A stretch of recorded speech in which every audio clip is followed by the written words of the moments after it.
യോസഫ് ഇളതായിരുന്നപ്പോൾ 17 വയസ്സുള്ളപ്പോൾ അവനെ ആ കുടുംബത്തിൽ നിന്ന് ദൈവം അടർത്തിയെടുത്തിട്ട് വേറൊരു രാജ്യത്ത്, ഉന്നതമായ ഒരു രാജ്യത്ത് ഒറ്റയ്ക്ക് കൊണ്ട് നട്ടു. ഇല്ലേ? ഇനി നമുക്ക് ഈ വചനവും അതുമായിട്ടൊന്ന് ഷെയർ ചെയ്യാം. ഒറ്റയ്ക്ക് കൊണ്ട് നട്ടു.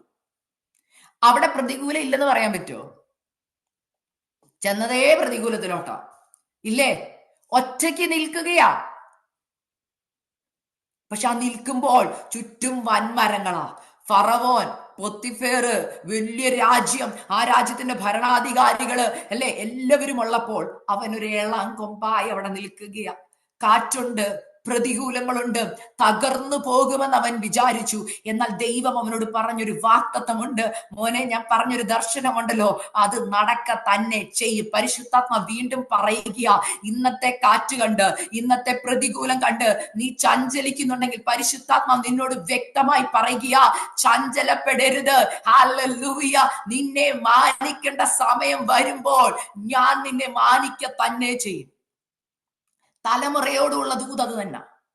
ചില തലമുറയെ ദൈവം പണിതെടുക്കാൻ ദൈവം നിർണയിച്ചിട്ടുണ്ടെങ്കിൽ അപ്പന്റെ അമ്മയുടെ അടുത്തുനിന്ന് മാറ്റുക തന്നെ ചെയ്യും. എന്റെ ജീവിതത്തിൽ അത് ടെസ്റ്റ് മണിയാണ്. എന്നെ ദൈവം നഴ്സിംഗിന് വിട്ടതിന്റെ ഉദ്ദേശം പലപ്പോഴും ഞാൻ ചോദിച്ചിട്ടുണ്ട്, അപ്പ എന്നെ എന്തിനാ നഴ്സിംഗിന് വിട്ടത്? ഞങ്ങൾ മരുന്ന് ഉപയോഗിക്കാത്തവരാ. അതിന്റെ റീസൺ എന്താ അറിയോ? 18 വയസ്സായപ്പോ, യോസഫിനെ പോലെ 18 വയസ്സായപ്പോൾ എന്നെ അവിടെ അങ്ങോട്ട് മുറിച്ച് ബാംഗ്ലൂർ കൊണ്ട നട്ടു. അന്ന് ഫോൺ ഉപയോഗിക്കാൻ പറ്റത്തില്ല, അപ്പയും അമ്മയോടൊന്നും വിളിക്കാൻ പറ്റത്തില്ല, സംസാരിക്കാൻ പറ്റത്തില്ല. 2007 കാര്യം പറഞ്ഞു. ഇപ്പൊ നഴ്സിംഗ് കോളേജിലൊക്കെ ഫോൺ വരും. പക്ഷെ ഞങ്ങൾ പഠിക്കുന്ന സമയത്ത് ഫോണില്ല. അപ്പയോടും അമ്മയോട് വേദന പറയാൻ പറ്റത്തില്ല. മനസ്സിലായോ? പണ്ടെങ്ങനാ? അമ്മ പ്രാർത്ഥിക്കണേ, അമ്മ പ്രാർത്ഥിക്കണേ. ഇത് പ്രാർത്ഥിക്കാൻ പറയാൻ പോയിട്ട് മമ്മിയെ വിളിക്കാൻ പറ്റുന്നില്ല, മമ്മിയുടെ ഒന്ന് ശബ്ദം കേൾക്കാൻ പറ്റുന്നില്ല. ആകെ ഒറ്റ വഴിയുള്ളൂ. ആരാ? അപ്പന്റെ സന്നിധി കരയുക. അന്നാ എനിക്ക് മനസ്സിലായി, എന്നെ നട്ടു, കർത്താവ് നട്ടാൻ തുടങ്ങി, മാറ്റി നട്ടു. നട്ടിട്ട് എന്ത് ചെയ്യുക? പഠിപ്പിക്കുമായിരുന്നു. പ്രതികൂലങ്ങൾ വരുത്തി വരുത്തി പഠിപ്പിക്കാൻ തുടങ്ങി. കാറ്റ് വരാൻ തുടങ്ങി. ഞാൻ കരുതി ഈ ദേവദാരു കൊമ്പിനെ നമുക്കൊന്ന് സൂക്ഷിച്ചു നോക്കാം. ഒറ്റയ്ക്ക് നിൽക്കുമ്പോൾ ചുറ്റും വൻമരങ്ങളാണ്. ഈ വൻമരങ്ങളും ഈ കൊമ്പുമായിട്ടുള്ള സംഭാഷണം നമുക്ക് നോക്കാം. ആദ്യത്തെ ചോദ്യം, ഹലോ, ആരാ? ഇതുവരെ കണ്ടിട്ടില്ലല്ലോ ഈ ദേശത്തൊന്നും. അപ്പൊ ഈ കൊമ്പിന് പറയാനൊരു വാക്കുണ്ട്. എന്തുവാ? ഞാൻ അങ്ങ് ഒരു ദേവദാരുവിന്റെ കൂടെ നിന്നാ, എന്നെ പറിച്ച് ഇവിടെ കൊണ്ട നട്ടതാ. അല്ല, നിന്റെ ഉദ്ദേശം എന്താ ഇവിടെ വന്ന് നിൽക്കുന്നതിന്റെ? ഞങ്ങളെയൊക്കെ കണ്ടോ? ഞങ്ങളുടെ ഒന്നും മുമ്പിൽ നിനക്ക് പിടിച്ചിരിക്കാൻ പറ്റത്തില്ല. മനസ്സിലായി? ഞങ്ങളൊക്കെ ഇവിടെ എന്തുവാ പറഞ്ഞേ? ചിലർ പറഞ്ഞു കേട്ടിരുന്നു, ഞങ്ങളൊക്കെ ഇവിടെ പയറ്റി ജയിച്ച് വന്നവരാ. കാരണം വലിയ വൃക്ഷങ്ങളല്ലേ. നീ ഇളങ്കൊമ്പ് എന്തോ ചെയ്യാനാ ഇവിടെ? മനസ്സിലാവുന്നുണ്ടോ?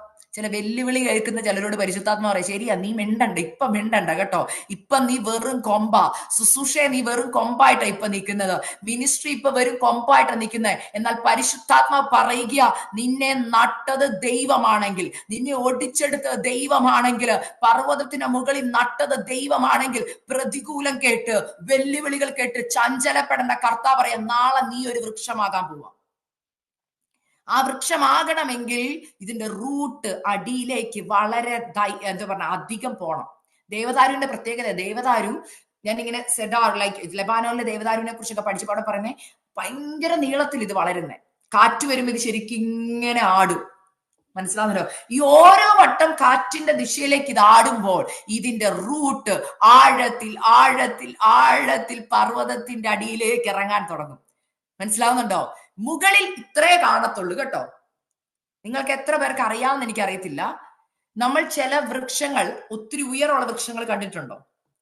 ഈ വൃക്ഷത്തിന്റെ മുകളിലുള്ള അത്രയും ഹൈറ്റിലാണ് ഇതിന്റെ റൂട്ട് താഴോട്ട് പോകുന്നത്. ഞാനിത് പറയാൻ കാരണം, ദേവദാരുവിനെ കുറിച്ച് നിങ്ങൾക്ക് പഠിച്ചാൽ അറിയാം, ദേവദാരുവിന്റെ റൂട്ട് വളരെ ആഴങ്ങളിലേക്ക് ഇറങ്ങുന്നതാണ്. പക്ഷെ മണ്ണിന്റെ അടിയിൽ റൂട്ട് ആരും കാണുന്നില്ല. മനസ്സിലാവുന്നുണ്ടോ? നിന്റെ കണ്ണുനീരാരും കാണുന്നില്ല, നിന്റെ റൂട്ട് ആരും കാണുന്നില്ല. വചനമാകുന്ന റൂട്ട്. ഹല്ലേലൂയ. പരിശുദ്ധാത്മാ പറയും, നീ പ്രാർത്ഥിക്കുകയും നീ ഉപവസിക്കുകയും ചെയ്യുന്ന ആരും കാണുന്നില്ല. എന്നാൽ മുകളിലുള്ളത് കണ്ടിട്ട് ചിലർ നിന്നെ വിധിച്ചുകൊണ്ടിരിക്കുക. നിന്റെ പുറമേ ഉള്ളത് കണ്ടിട്ട് നിന്റെ സാഹചര്യങ്ങളെ നോക്കി ചിലർ വിധിക്കുക.